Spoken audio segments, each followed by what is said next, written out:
Masya Allah, melihat keceriaan anak-anak bermain hujan, teringat tentang sebuah kisah bahwasanya ada 3 orang anak yang mereka ini main hujan-hujanan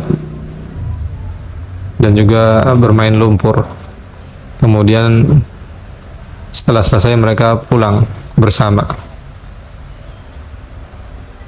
Satu orang pertama sampai di depan rumah pintunya, ternyata ada orang tuanya yang sudah siap dengan tongkat cambukan untuk menghukumnya, dan dia ketika dia mendekat kepada orang tuanya langsung dia dipukul, disabet.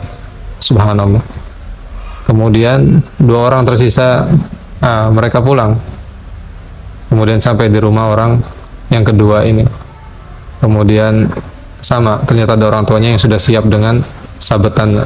Ketika dia mendekat orang tuanya langsung dia dipukul, disabet. Nah, kemudian sisa 1 orang, dia pulang dengan kekhawatiran, ketakutan kalau ia mengalami hal yang sama seperti 2 temannya, ya, dihukum, disabet. Akhirnya dia memutuskan untuk pulangnya memilih masuk dari pintu belakang.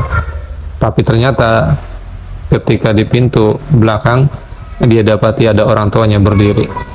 Subhanallah. Dia merasa takut, merasa khawatir. Orang tuanya memang tidak memegang sabetan apapun, tapi dia dilanda takut dan khawatir. Kemudian ketika mendekat orang tuanya, ternyata orang tuanya mengelus, mengusap kepalanya, kemudian berkata, "Nak, dari mana saja kamu, Nak? Ayo, Nak, mandi dulu, sudah ibu siapkan air panasnya. Setelah itu nanti kamu ganti baju, sudah ibu siapkan, lalu makan tuh di meja makan. Sudah ibu gorengkan goreng untuk kamu, pisang goreng yang hangat." Seketika anak ini kemudian tiba-tiba dia menangis bercucuran air mata. Subhanallah.